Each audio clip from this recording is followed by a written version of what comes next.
Hey, it's Paige again. It's February 25th, 2013. Uh, this is my first video in 2 months since Christmas Day, and will try to do them more frequently. But what I find is that what I've found is that my life is going well, but there's not as much to report or update since I'm no longer targeting transition. It's you know, I've lived most of the last 4 years finding out who I was, discovering that there was a woman inside, and then making that basic decision, which I talked about earlier, about how I wanted to live the rest of my life. And then once I made the decision that I wanted to live the rest of my life as a woman, there was a series of things that had to happen, which gave me a series of goals, and those goals were easy to define. Starting hormones, and then watching your body change, and coming out to your friends, coming out to your family, coming out to people at work, planning your transition, and then effecting your transition. And so life is simple when you're doing that. It's pretty simple in the sense that you have very clear and specific goals and time frames.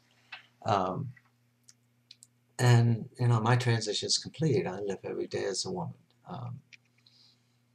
And once you do that,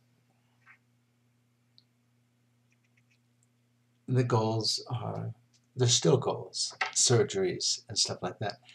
But in view of my mature age, I don't want to subject my body to any procedure that I don't think is going to enhance the quality of my life as a woman. So I decided that, and I've talked to my therapist about this, that I'm going to live as I currently am as a woman, and see what procedures are important to me for myself, not in order to find a lover or anything like that, but what procedures I feel would make me feel more congruent and complete as a woman. And that's taken some of the excitement, really, out of the day-to-day life, because I don't have defined goals anymore. I'm back sort of where I was when I was trying to decide who I was. Before I left Washington and moved to Denver, I had decided that I wanted to live the rest of my life as a woman. Before that, there was a period of time when I felt there was a woman there, but didn't do anything, and I needed to live and get some help and make that decision. And after that decision was made, then things moved along, because that decision established a number of priorities. And where I am right now, I haven't made those decisions. I did, so that's what I'm doing. And after transition, you still have to live your life. You still have things to do to fill your time. And I've been doing that. I don't know that I've told you, but I'm facilitating a meeting for transition girls at the Gender Identity Center here in Denver, which is just a fantastic resource. There's nothing like it in Washington, D.C. I'm sure there must be similar places in other large cities, but Denver really has or Colorado, I should say, because it's the Gender Identity Center of Colorado. You can find it online at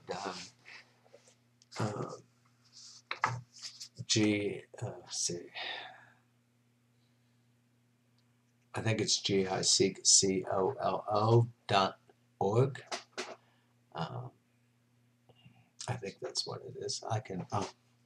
I've got a card right here, which I'll find and give it to you before. But it's a wonderful place. It's got its own offices and rooms for consulting. There's a staff psychologist. There are also I think a total of 9 or 10 interns who are graduate students in counseling or psychology from the schools, not just within the state, but also we have one intern from the University of Nebraska. And the center hosts meetings, short port meetings at night, almost every night of the week. And they cover the spectrum of issues about the gender. You know, there's a meeting for gender queer, there's a meeting for male to female people, which I've been attending, and there's a meeting for female to male people in transition, and there's a cross-dressers meeting once a month. The other meetings are generally once a week, and it's really quite nice.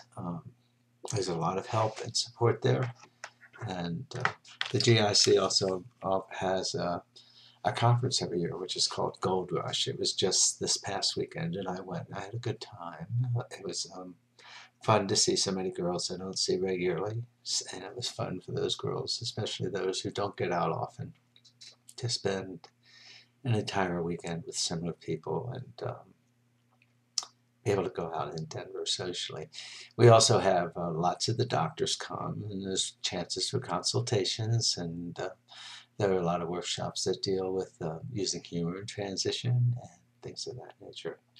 It was really nice, and I'm really so glad I went. I met some transgendered women who have completed their transitions several years in the past, and are rather well known because they were here in Colorado. They were some of the groundbreakers, and I got to meet them too.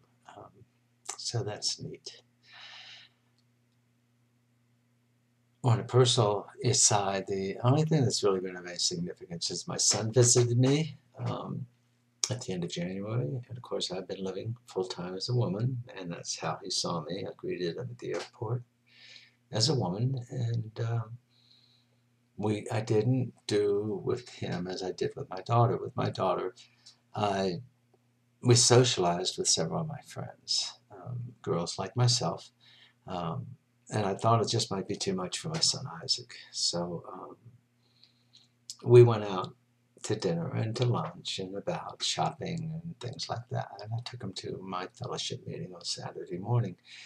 But I just let him, we just spent time together, and we watched movies at home, and I made dinner for him several times. And I was always a woman, and he had worked it out in his mind. I mean, it was he was spending time with his father, which is how I wanted him to feel. And he was very relaxed and said that he had a great time and he wanted to come back. So that's wonderful. My daughter will be here for about 6 days in March, and I'm looking forward to having her here. She's much more open about being with people. With Isaac, it's funny because both of my children call me Dad, and that's what I am. I don't want them to call me anything they're not comfortable calling me. I am their father, and I want to be their father to them, even though I'm choosing to live as a woman. And we would be at a restaurant one day. Friday he was here. We went to Racine's for breakfast because they're famous for breakfast, and they have good breakfast burritos and with green chili.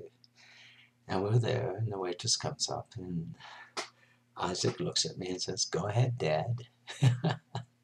He didn't think a thing of it, and I didn't either. I just went ahead and ordered. I did laugh inside, and later on we shared a laugh over what she might have thought. I don't know. But the important thing is that he is relaxed with me, and he seems to accept the fact that I'm the same person he always knew as his father, and I've just chosen to live my life as a woman. And he did see me be more emotional. Some of the movies I watched brought me to tears. Not excessively, but on 2 occasions, and I think that was new for him. But things are good. So my program's strong. I've been very active in service in it. I sort of feel like I'm carrying 2 messages when I do that. One for the recovery community but also one for the transgender community, because I am,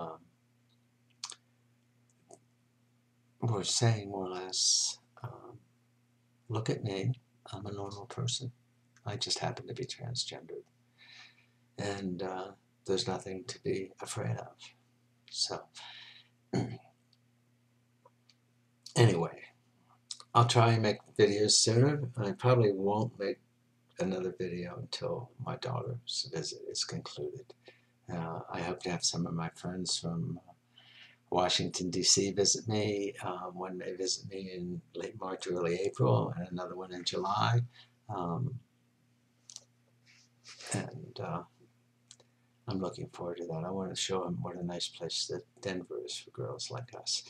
My friend Danielle's doing well, and she's coming up more and more to people in her life. And her situation was maybe a little more complicated than mine, but it does work. We need to be patient with others. It's taken us more than 30 minutes to make our own transitions, and we can't expect others to make one that quickly. So it takes time and patience. So I love you all. I hope everybody's being safe and staying pretty. Okay? Bye-bye.